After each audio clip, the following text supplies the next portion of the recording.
I'm Dr. Easton Kelsey, and I healed my eyes naturally. And I just got done with my sun gazing routine. Awesome. I'm going to talk about floaters today.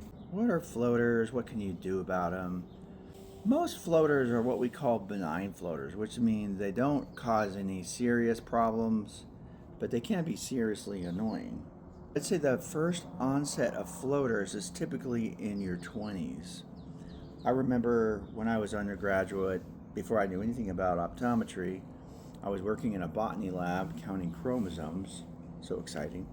And I was looking in the bright field microscope and I saw this little thing that looked like a little branch, a few little lines on it, and it was what we call translucent, which means it was there, but it was sort of like you could see through it a little bit.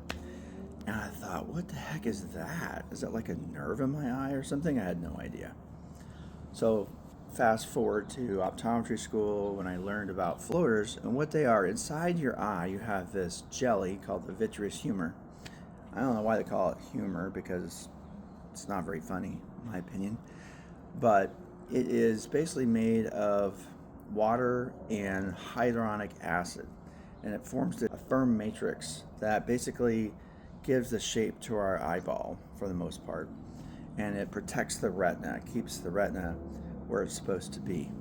With time and age, these little hyaluronic acid molecules start to clump up and form these little things that when they get close to the retina and a certain kind of lighting, you can actually see something in your vision. And if it's not in the center, which it's usually not, then you kind of look over to it and it just kind of moves away, right? It floats around.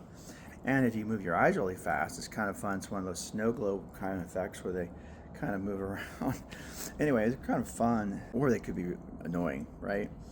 I healed my eyes 6 years ago. One of the things that I had was these annoying floaters. I hardly ever see them anymore. And if I do, I just know I need to do part of my regimen to get rid of them. One of the things that is really good for floaters, and you can look this up, is castor oil.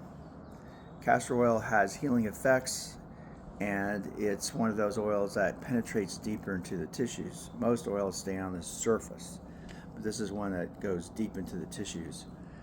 Part of my 20/20 Vision regimen oil has 20% of it castor oil. It's quite sticky, so that's why the other 80% is jojoba with a little bit of lavender and a little bit of frankincense, which both have healing properties.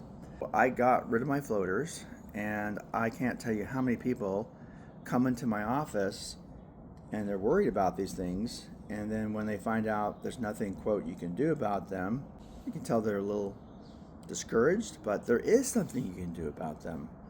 You can restore the integrity of the vitreous humor, and because floaters are a sign of aging of that vitreous body, and what you're doing with the acupressure, with the breathing, the intention, using the Sananga from the Amazon rainforests, all that, is you're basically reforming that vitreous humor into its original shape, and therefore those clumps dissolve and your floaters go away.